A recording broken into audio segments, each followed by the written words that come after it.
കേരളത്തിൻ്റെ മതനിരപേക്ഷ അടിത്തറ തകർക്കുന്ന പ്രചരണ രീതികളാണ് സോഷ്യൽ മീഡിയയിലായാലും അതുപോലെ തന്നെ സ്കോർ പ്രവർത്തനത്തിൻ്റെ ഭാഗമായാലും നോട്ടീസ് വിതരണം ചെയ്യുന്ന ഘട്ടത്തിലായാലും ഒരു ഭാഗത്ത് BJPയും ഒപ്പം തന്നെ UDFും ചെയ്തിട്ടുള്ളത് മതനിരപേക്ഷതയുടെ അടിത്തറ തകർക്കുന്ന രീതിയിലുള്ള വർഗീയ ധ്രുവീകരണ പ്രചരണമാണ് നടത്തിയിട്ടുള്ളത്.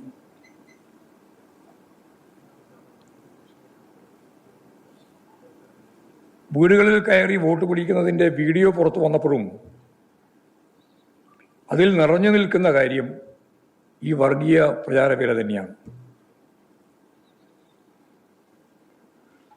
അപ്പോൾ വർഗീയ ധ്രുവീകരണത്തിനിടയാക്കുന്ന ഇത്തരം ആശയങ്ങൾക്കെതിരെ ജനമനസ്സുകളിൽ ഇവർ വിതറിയ ഈ വിഷം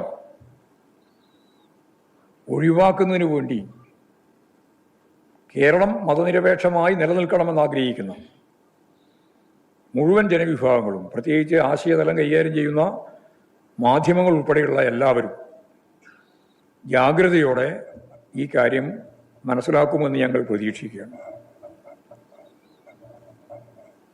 വലിയ രീതിയിലുള്ള ആശയപ്രചരണം കൊണ്ട് മാത്രമേ നമുക്കിതിനെ മറികടക്കാൻ സാധിക്കുകയുള്ളൂ. ഇപ്പോൾ UDFും BJPയും വിതരണം ചെയ്തിട്ടുള്ള നോട്ടീസുകളിൽ വിശ്വാസത്തെ രാഷ്ട്രീയ ആവശ്യത്തിന് വേണ്ടി ഉപയോഗിക്കുന്ന നിലയാണ് സ്വീകരിച്ചിട്ടുള്ളത്. അതാണ് വർഗീയ നിലപാട് എന്ന് സാധാരണ രീതിയിൽ പറയുന്നത്. എന്ന് പറഞ്ഞാൽ BJP മുന്നോട്ടേക്ക് വെക്കുന്ന ഈ രാഷ്ട്രീയത്തെ കോൺഗ്രസ് സ്വീകരിക്കുന്നു എന്നുള്ള അപകടകരമായ അവസ്ഥ, ആപൽക്കരമായ സ്ഥിതി നമ്മുടെ ഈ തിരഞ്ഞെടുപ്പിൻ്റെ ഭാഗമായിട്ട് കണ്ടു. എന്ന് പറഞ്ഞാൽ ഇത്തരത്തിൽ BJPയുടെ B ടീം ആകാനുള്ള കോൺഗ്രസിൻ്റെ പരിശ്രമം കോൺഗ്രസിൻ്റെ തന്നെ അണികളിൽ വലിയ രീതിയിലുള്ള പ്രതികൂലാവസ്ഥ സൃഷ്ടിക്കുമെന്ന കാര്യത്തിൽ യാതൊരു സംശയമില്ല.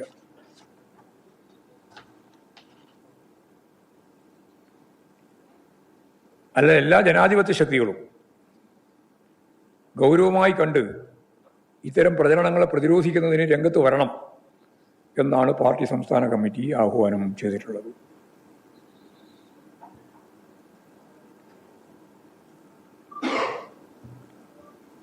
ഇപ്പോൾ ഹിന്ദുത്വ രാഷ്ട്രീയ പ്രചരണവും അതിനെ പ്രതിരോധിക്കാൻ എന്ന പേരിൽ നടത്തുന്ന വർഗീയ പ്രചരണങ്ങളും ഉത്തരേന്ത്യയിൽ പലയിടത്തും നടത്തുന്ന വർഗീയ സംഘർഷങ്ങളുടെയും വംശഹത്യയുടെയും അവസ്ഥ കേരളത്തിലും രൂപപ്പെടുന്നു എന്ന് നമുക്ക് കാണാൻ കഴിയും. കേരളത്തിൽ ഇടതുപക്ഷ ജനാധിപത്യ മുന്നണി ഭരിച്ച 10 വർഷക്കാലം ഒരു വർഗീയ സംഘർഷവും ഇല്ലാതെ മുന്നോട്ടേക്ക് പോയി എന്നുള്ളത് കേരളത്തെ സംബന്ധിച്ചിടത്തോളം ഇന്ത്യൻ സംസ്ഥാനങ്ങളിൽ റെക്കോർഡായിട്ടുള്ള ഒരു കാര്യമാണ്. അതിനുള്ള കാരണം മതനിരപേക്ഷ ഉള്ളടക്കത്തിലൂന്നി കേരളീയ സമൂഹവും ഗവൺമെൻറ്റും പ്രവർത്തിച്ചു എന്നുള്ളതുകൊണ്ടാണ്. അപ്പോൾ അത്തരത്തിലുള്ള ഗവൺമെൻറ്റിനെ തകർക്കുന്നതിന് വേണ്ടിയുള്ള പ്രവർത്തനമാണ് ഈ പ്രചാരവേലകൾ ഉൾപ്പെടെ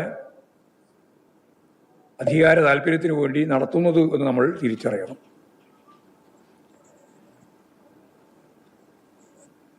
ഇപ്പോൾ മതനിരപേക്ഷതയുടെ ആശയങ്ങൾ ഉയർത്തിപ്പിടിച്ചുകൊണ്ടുള്ള ശക്തമായ പ്രചാരവേല കേരളത്തിൽ ഉടനീളം വീടുകളിലും എല്ലാ വീടുകളിലും എത്തത്തക്ക രീതിയിലും ഇത് ശക്തിപ്പെടുത്തി, ഞാൻ നേരത്തെ പറഞ്ഞതുപോലെ ആശയതലം മലീമസമാകുന്ന ഈ വർഗീയ ധ്രുവീകരണ പ്രക്രിയയിൽ നിന്ന് കേരളത്തെ രക്ഷിക്കാനാവണം എന്ന് തന്നെയാണ് ഞങ്ങൾ കാണുന്നത്. അപ്പോൾ ഇതിൻ്റെ ഭാഗമായിട്ട് കേരളത്തിൽ നടക്കുന്ന ചില പ്രവണതകൾ, അതിലെ ഏറ്റവും പ്രധാനപ്പെട്ട ഒന്നാണ്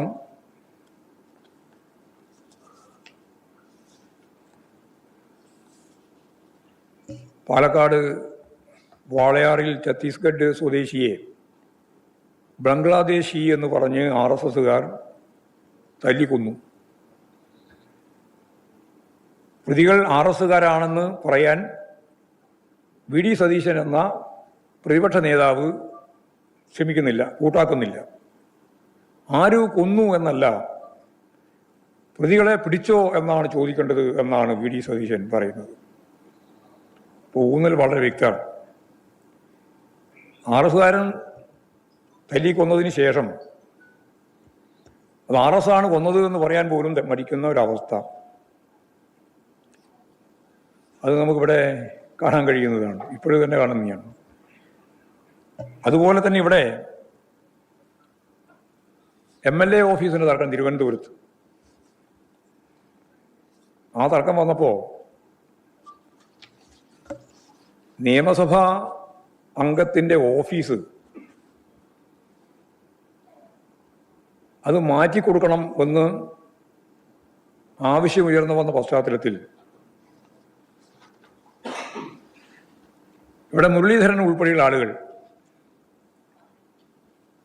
BJPക്ക് അനുകൂലമായ വാദമാണ് ഉന്നയിക്കുന്നത്. എന്ന് പറഞ്ഞാൽ മെല്ലെ തുടങ്ങിയിരിക്കുകയാണ് തിരുവനന്തപുരത്ത് ഉൾപ്പെടെ.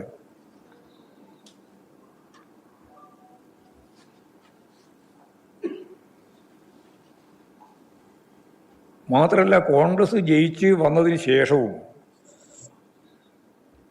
തൃശ്ശൂർ മുനിസിപ്പാലിറ്റി കോർപ്പറേഷൻ മേയർ സ്ഥാനം വിൽപ്പന നടത്തി എന്ന വലിയ വാർത്ത വന്നതല്ല, വിൽക്കുന്നത് കണ്ട കോൺഗ്രസിൻ്റെ തന്നെ മറ്റൊരു നേതാവ് പരസ്യമായി മേയർ സ്ഥാനം വിറ്റു. ലാരി ജെയിംസ് പരസ്യമായി പറഞ്ഞ കാര്യമാണ്. അതിന് മറുപടി നൽകാൻ സാധിക്കാതിരിക്കുമ്പോൾ ഈ ലാരി ജെയിംസിനെ പുറത്താക്കുന്ന നിലപാടാണ് സ്വീകരിച്ചത്.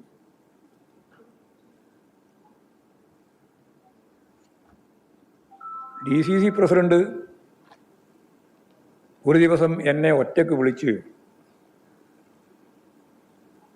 ഈ സിസ്റ്റം മുന്നോട്ടേക്ക് കൊണ്ടുപോകാൻ പണം ആവശ്യമാണ് എന്ന് പറഞ്ഞുവെന്നും അപ്പോഴാണ് അവർ പറയുന്നത്, ലാലി ജെയിംസ് പറയുന്നത്, എനിക്ക് പണമൊന്നും കൊടുക്കാനില്ല.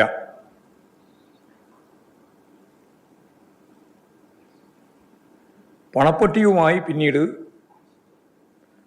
നിജി ജസ്റ്റിൻ നേതാക്കളെ കണ്ടു എന്നും അവർ തന്നെ പറയുകയുണ്ടായി.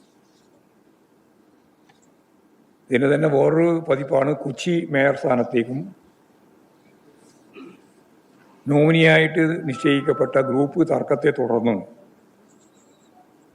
അവരുടെ പ്രധാനപ്പെട്ട നേതാവിനെ തന്നെ ഒഴിവാക്കി. അതിൻ്റെ സംഘർഷം ഇപ്പോഴും അവിടെ കൊച്ചിയിലും അവസാനിച്ചിട്ടില്ല.